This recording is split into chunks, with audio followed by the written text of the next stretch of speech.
West Air Sweden Flight 294 was a cargo service that crashed on the 8th of January 2016, during a flight from Oslo to Tromsø, Norway.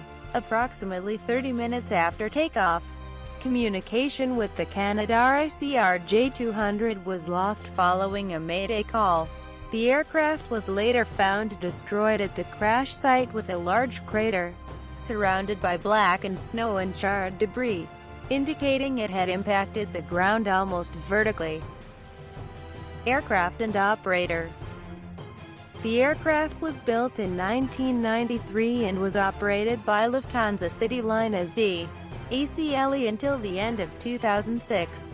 It had a manufacturer's serial number, MSN, of 7010 and had two General Electric CF34-3B1 engines. The 42-year-old Spanish captain had around 3,200 flying hours, of which 2,016 were on this aircraft type. The 33-year-old French first officer had 3,050 flying hours, of which 900 were on this aircraft type. Flight. The aircraft departed Oslo Gardermoen Airport at 23:11 hours local time for a flight to Tromsø Airport. The aircraft carried 4.5 tons of mail, while in cruise at flight level 330 and at approximately 23:31. The aircraft transmitted a Mayday call before communication and radar tracking were lost by air traffic control. Aircraft Tracking Service Flight Radar 24 reported that the aircraft lost 485 meters in altitude over a period of 60 seconds at 00:18, based upon data transmitted by the aircraft's transponder. Search. Both Norwegian and Swedish authorities searched for the aircraft, discovering the wreckage at 03:10 in the morning.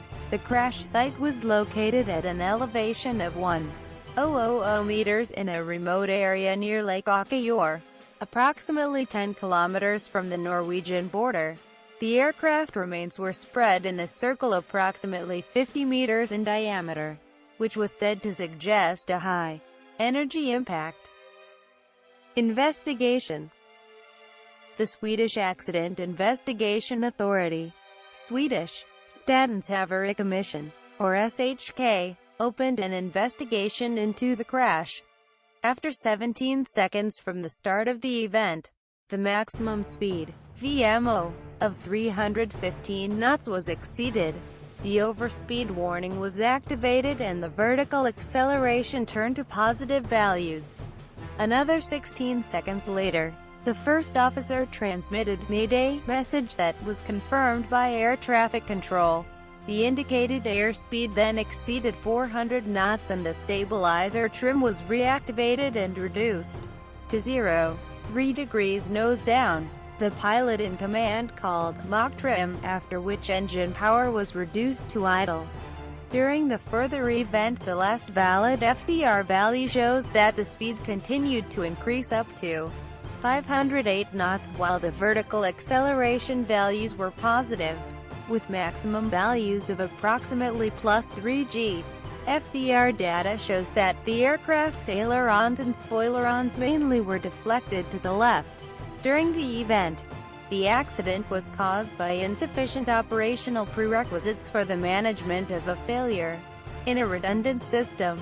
The initial maneuver that resulted in negative G-load probably affected the pilot's ability to manage the situation in a rational manner.